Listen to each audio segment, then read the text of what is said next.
All right, it's YouTube week here on the Rubin Report, and I've got my man Joe, the Pharaoh, right out of Egypt. Joe, what's going on? Great. Thank you for having me again, Dave. Yeah, my pleasure. So you were on the fan show when we interviewed 20 fans across the world, and I said you, out of the 20, you were going to get an hour. Are you prepared? As prepared as I will ever be. Very good, very good. All right, so out of all the people that I talked to when I did that fan show, I thought you were the most interesting for a couple reasons, but the primary reason is that you come from a society and a country that's not Western, that's not as open and has the freedoms that we have here that we often take for granted, and you put yourself out there. This is your face. I told you if you wanted to put a Spider-Man mask on or you wanted to do something else, that would be fine. But you didn't, and you want to be out there, and so that's where I want to start. Why do you want to put yourself out there? Well, it's kind of, I stopped caring. I stopped giving a shit, basically. I'm tired of hiding. And it's kind of an outlet for me to speak what I really think, because people tend to forget that I live with Muslims. Like, my entire family is Muslim. My whole family, my friends, my colleagues, like friends everywhere. I live in a Muslim country, so I can't really say what I want to say and speak freely without like upsetting someone or getting in like arguments all the time and fights or worse. Yeah, so the decision was to just like go out there and like basically stand behind what I've been saying on my channel for a long time. Yeah, and you were telling me privately that, most of your videos, you're doing voiceover, you're not showing your face, but it's not that you're afraid of showing your face because you're doing it right now. It's just that you're kind of private, right? Yeah, I don't like being on camera all the time. I just, I don't like showing myself on camera, but I get the comment all the time, like, you're hiding behind, your like screen, you're probably, fat and ugly and like in your mom's basement, that kind of like shit talk. And I don't get here's my face, now what? Like, and people just, I don't know, like, you want to see my face? Well, what would my face add to what I'm saying? I don't understand. But I'm trying to make the trolls happy, Dave. Yeah. Show them my face.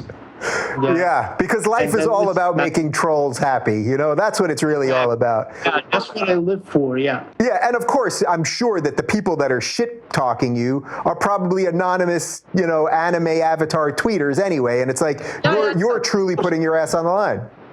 Yeah, of course. Like, I had a guy once from Chechnya. He was just like, yeah, I'm gonna beat your ass. I know martial arts, and I just like with this and that. And I was like, okay, man, like, are you in Egypt? I'll come, we'll meet, I'll lick your ass. I don't give a shit. I can take a beating, no problem.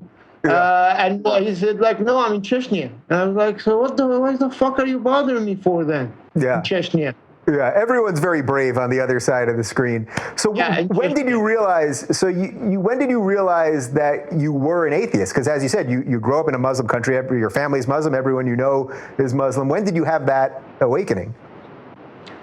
Well, it was kind of like a two-stage process. It began like a long time ago when I just realized, I said to myself, okay, there is a God, so Allah is real, and He created everything, and Islam is true, but I'm just not following it because I just can't, and I don't wanna, and I'm just going to hell, and I'm just a bad person, and that's it. That's my role in life. I'm one of the people that will go to hell. That basically was my view. Is like, if everyone went to heaven, like, who's gonna go to hell? So I must be one of them. So this is how I lived my life. I just hated myself. I was miserable, and I was just living based on that concept. But I never stopped to think that maybe, there is no God, because atheism is not an option in Egypt or in the Middle East in general. Until I stopped, like, life stopped me or my life kind of just stopped one day, and I had time to just think and focus. And just it was so obvious, it was surprising that I didn't reach that conclusion earlier, that no, there is no God, there's no Allah, there's no other God, there's no God, period. And the whole thing is just so stupid that it's surprising that, I was following it up to this point. Yeah. How long did you kind of have that thought in your head before you talked about it with a couple of people? I think if I remember correctly from last time we spoke, you don't really talk about it that much in your family or circles like that. But no, I get into arguments from time to time. About I've been getting into arguments about specific things about religion since as long as I can remember with my parents and my family, like about praying and like if you pray, you'll get something. If you didn't, you would not. That kind of like whole concept was just it was missed on me. I couldn't wrap my head around it. It just seemed bullshit to me from day one. So I used to have a lot of argument with my mom about superstition and believing in ghosts and angels, that kind of stuff. But I never got into an existential argument about is there like a creator? No, I don't get into those arguments with my family and friends because it's just a waste of time. And it's just gonna make people upset for no reason, and you'll get nowhere. Yeah, and you probably save that for the trolls, right? Yeah, exactly. I even stopped arguing online with trolls. I just lured them in one comment or two comments, and that's it. I just let them just like scream into the screen, and I just leave. Yeah. So and this is why my videos are helpful. You kind of just like give them like a big dose of like fuck you and just you go away, and just let them like tear their fingers apart on their keyboards like madmen.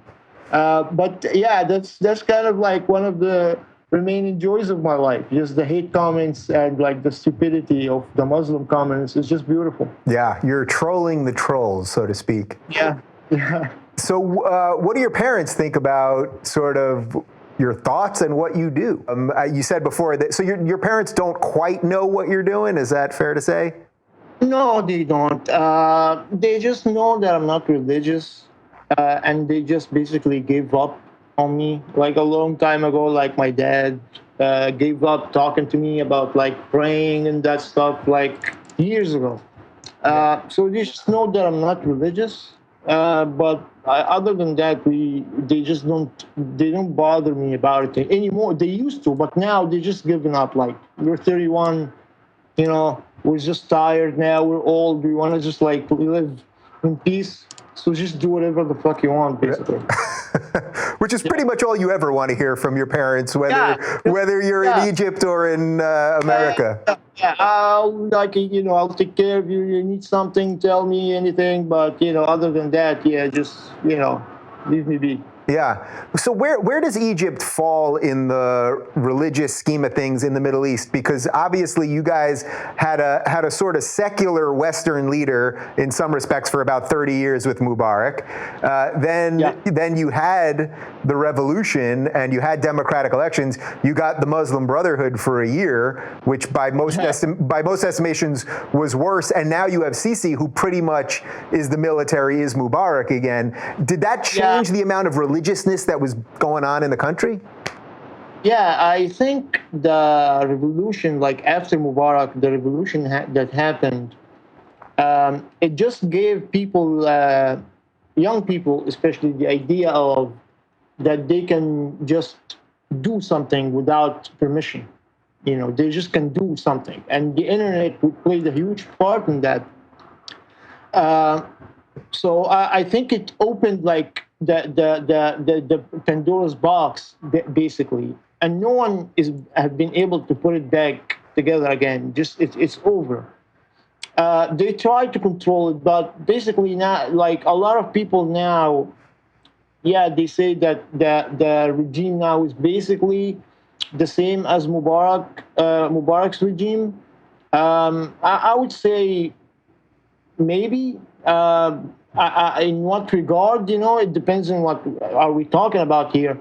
But if we're talking about like the level of religiousness, I think now is much more, there's a lot more or less religious people now than before. And especially, like I said, the rise of atheism, which I see, like I told you, every day online in Egypt, it's rising fast. And I've been told that even personally by some people that in kind of like in the government, the people that it's their job to monitor that kind of a thing, told me that they're like seeing like a spike in that atheism groups and chats and just activity online coming from Egypt in general. Yeah. So wouldn't the Sisi government, which is not, it's basically not religious extremists, right? Like they're pretty much, he's pretty much a secular leader, right? Yeah, it's pretty much like Gamal Abdel Nasser, Anwar Sadat Mubarak. It's just an extension for that kind of, which is kind of secularism with like a hint of religiousness, just to like appease the religious people, because Egyptians are, even if Egyptians are not like really fundamentally religious, they're kind of culturally. So there is that element just to keep those people happy. Yeah. Do you think most people make that distinction? That's one of the things we've been talking about a lot on this show, because obviously I'm not a believer, but I'm culturally Jewish. I identify with the history of my people. There are certain foods and sense of humor and all that kind of stuff. And I sense that for you, do you consider yourself ex-Muslim now, or do you consider yourself culturally Muslim? No. I consider myself an atheist, an ex-Muslim, but culturally, I'm Egyptian. I think of myself as an Egyptian, and like my family, my friends, that's my culture. But I don't see myself as culturally Muslim, because I don't do the Ramadan thing. I don't do I don't do all of that. Yeah. So let's get away from religion for a little bit, because we both spend a lot of time talking about something we're really not into that much. Now you're gonna look all cool smoking your Middle Eastern cigarette. Did you roll that yourself? Did you roll that yourself? No. It comes that way. All right, so let's get away from religion for a second. So just tell me a little bit just about life in Egypt. I feel like people just don't really know, like what's going on. Like you go to a job, you go out to dinner at night, like you hang out on the Mediterranean. What's life like? Yeah, well, it depends on like what kind of a person you are. I'm more of a, I don't go out much. I'm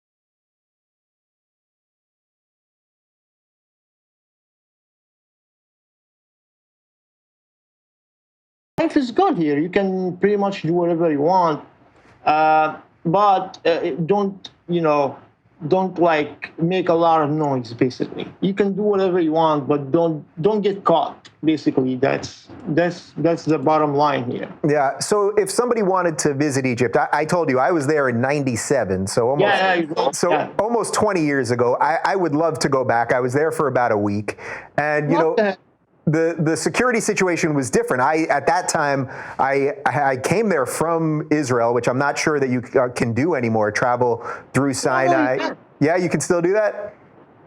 Yeah. Yeah. So, all right, that's great. That's great to hear. I remember at the time, I felt totally safe. I mean, I took a bus through Sinai overnight. I was on a bus with all Egyptians, basically, for like 10 hours to get from the crossing into Cairo. I felt safe the entire time. Would for tourists, does it still feel safe there? Is there any threat?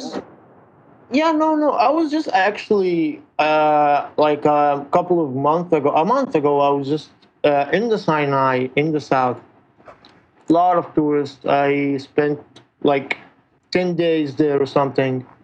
No, it's totally safe. It's just as safe as anywhere else, basically. It's safe until it's not. You know, That could be the tourist slogan.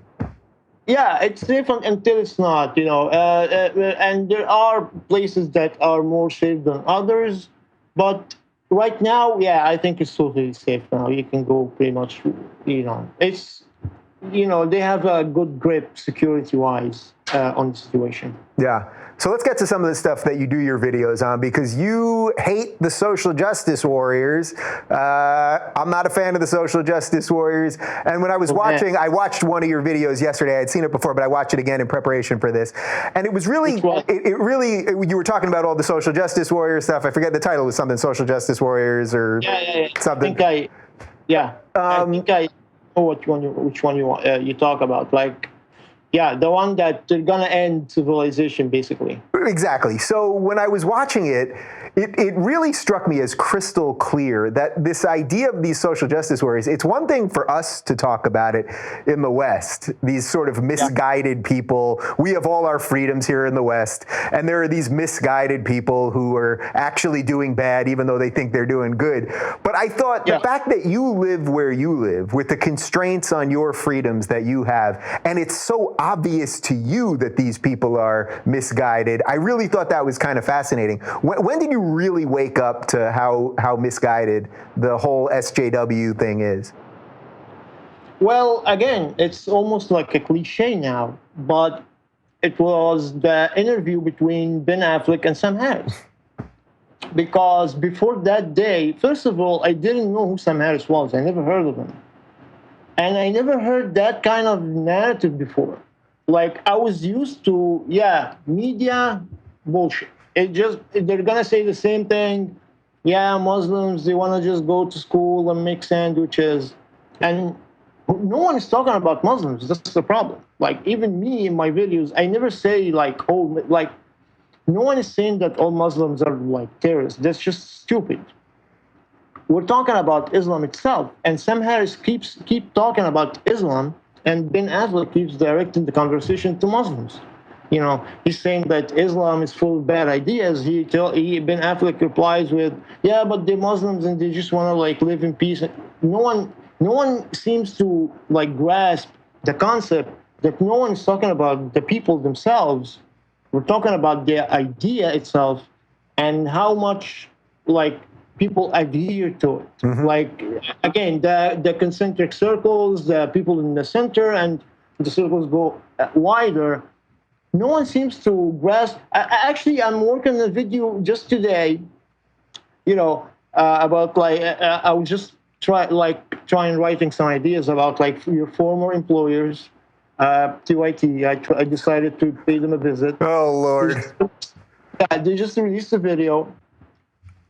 But again, they completely missing the idea. They're complete. I don't know if they do it on purpose.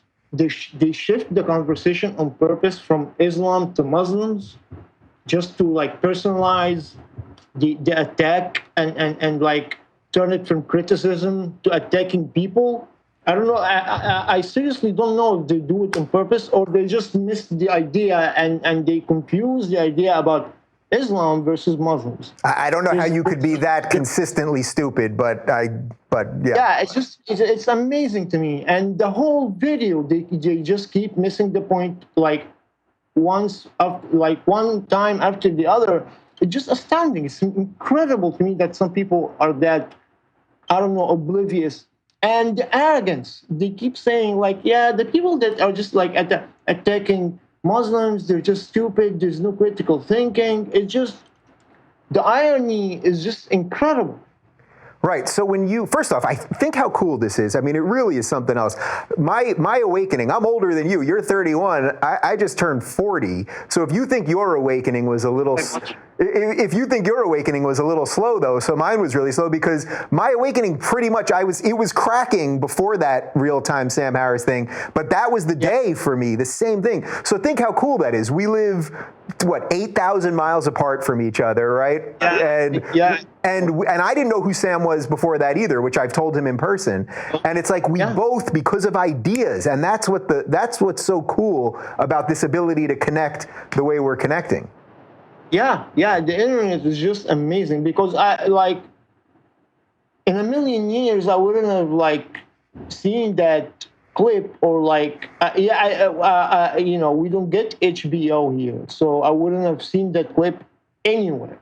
So without the internet, think how many people would have not seen that clip and would have not known Sam Harris or even Christopher Hitchens or Dawkins or Stephen Hawking, or anyone. Without the internet, I don't think, I think the world would be vastly different, especially the Middle East.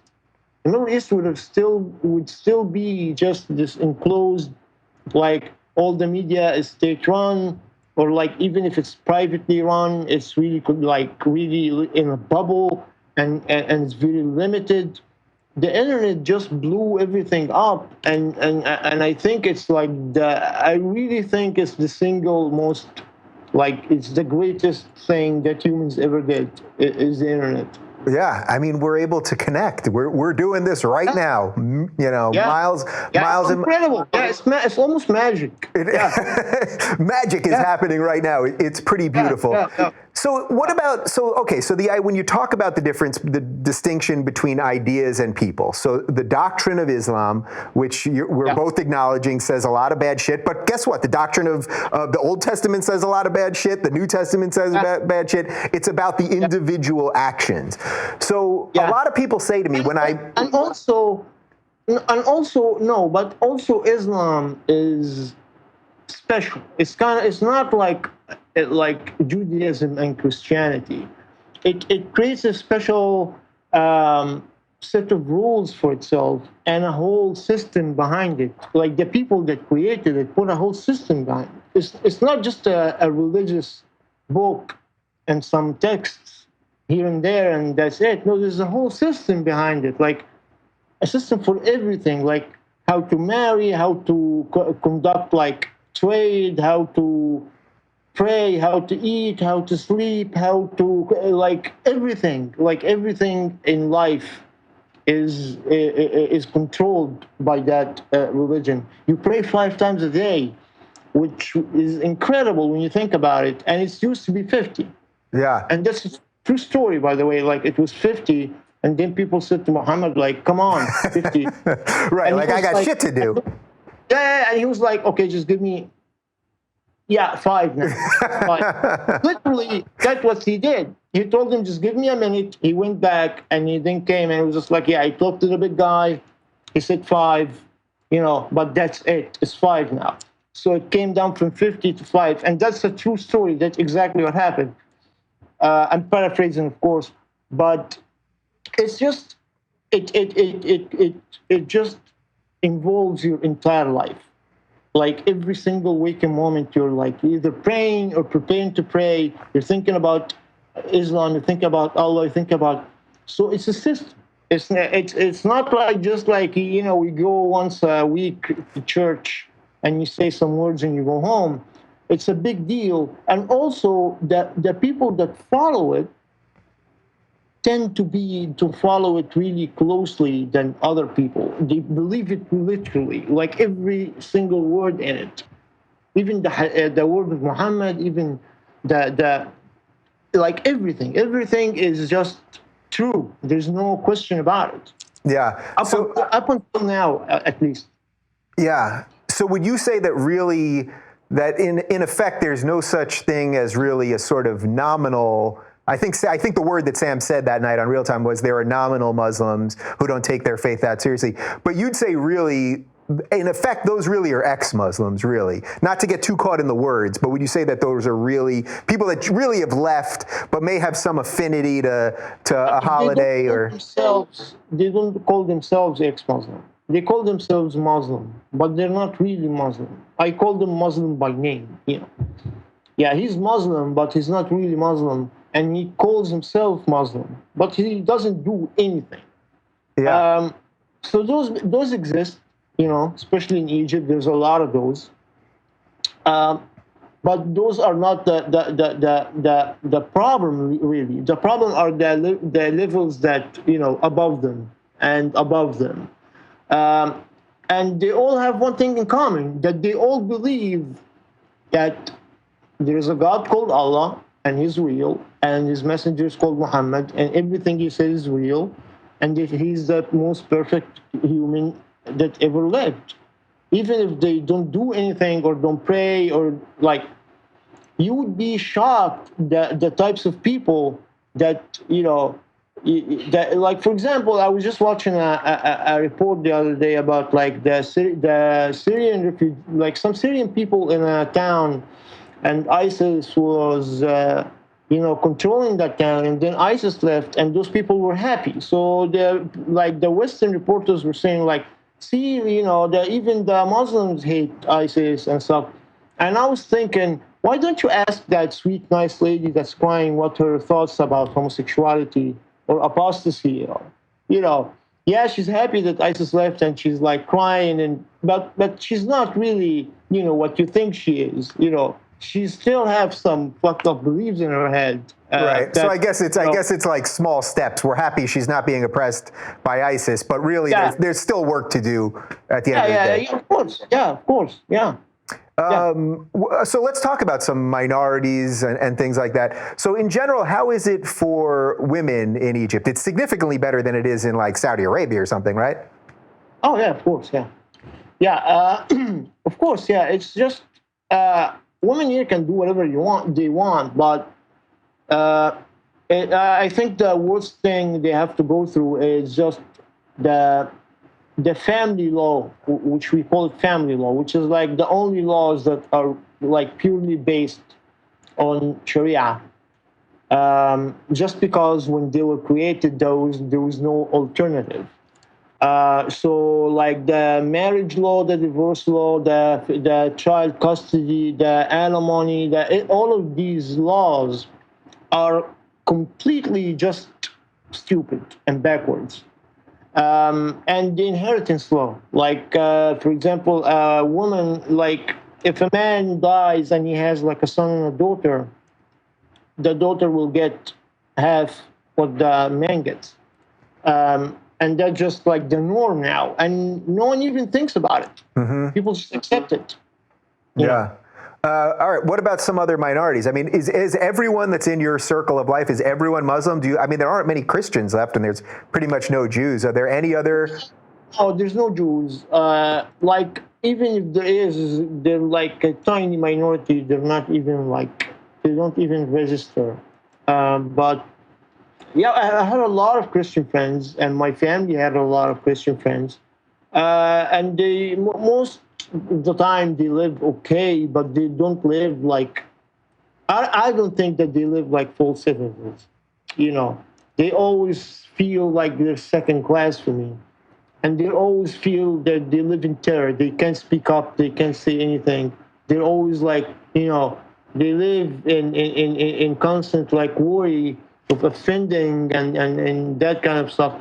Every single church in Egypt has police security on the door, just because some fucking idiot can decide to just start doing some beating people or something.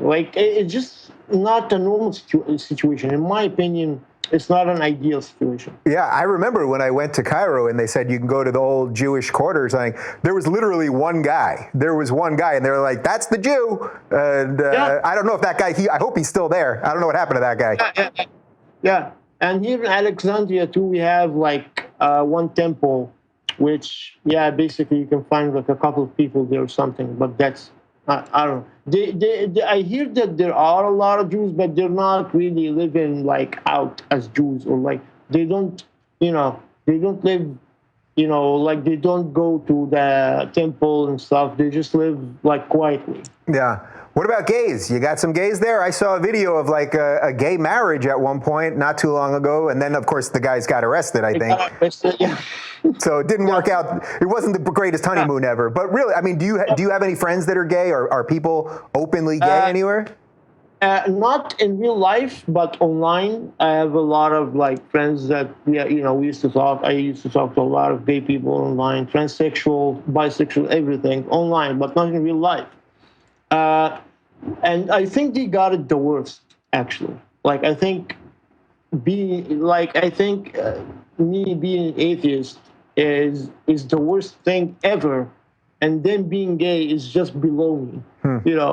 I think being gay is just the worst, thing that you can be in a Middle Eastern country. You're not gonna get killed here. You're just gonna get arrested. Yeah. So they're literally throwing people into jail for being gay. Oh yeah, not for being gay. For acting. For bullshit charges and like for promoting promiscuity, for promoting bad morals, for spreading whatever. They don't come out and say it.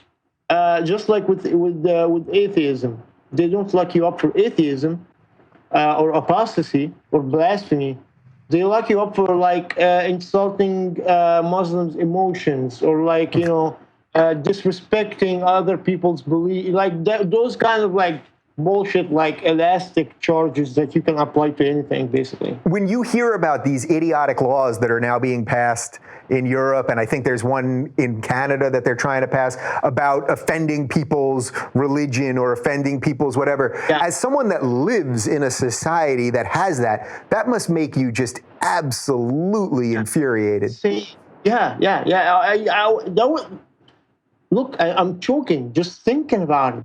You have all of this freedom and you're just signing it away, willingly.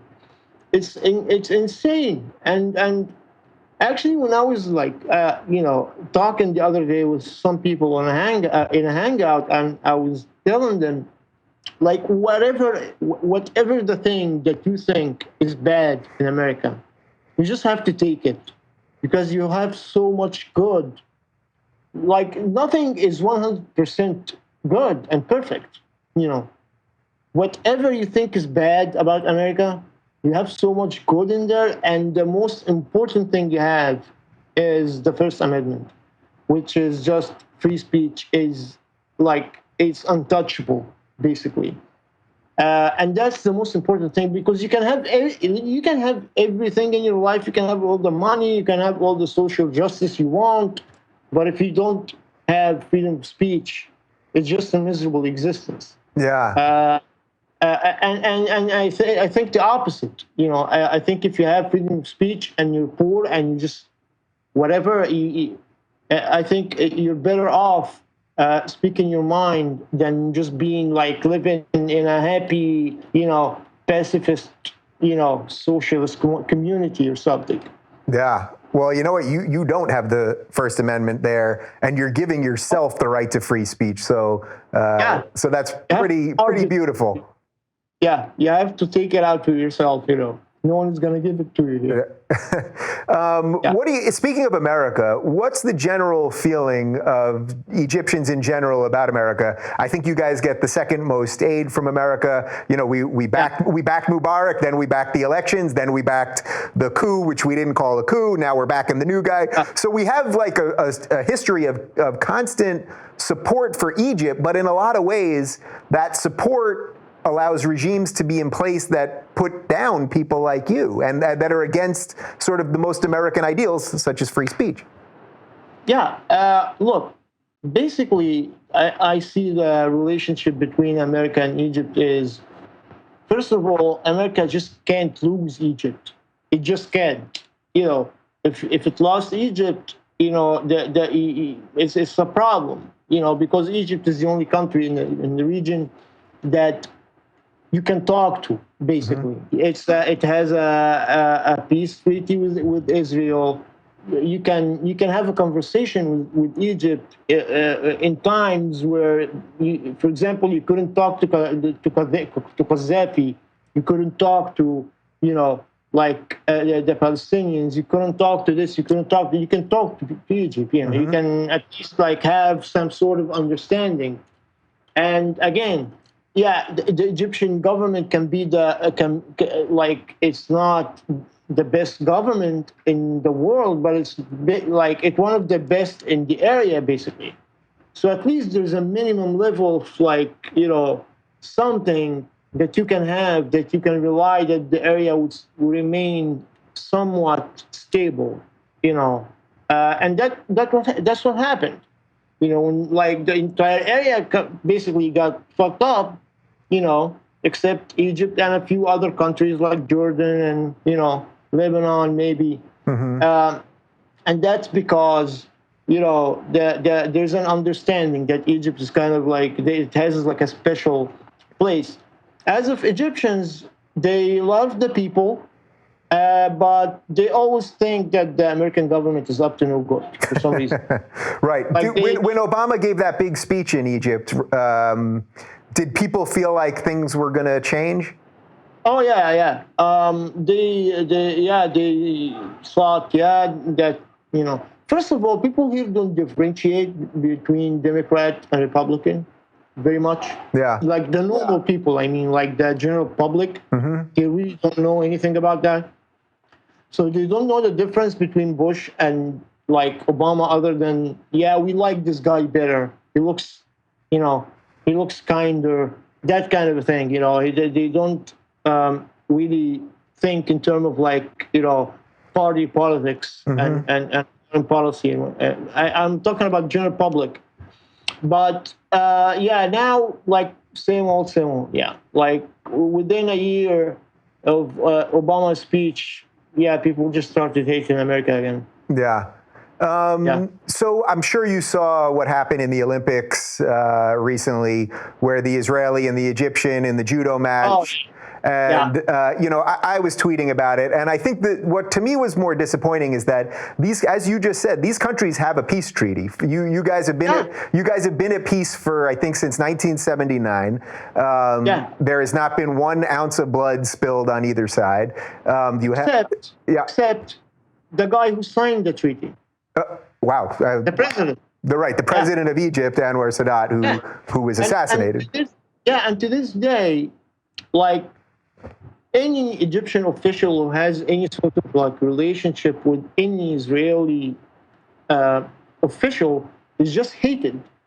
The people, I don't know why. I guarantee you, if you took a poll of the people in Egypt on the street, like why do we hate Israel?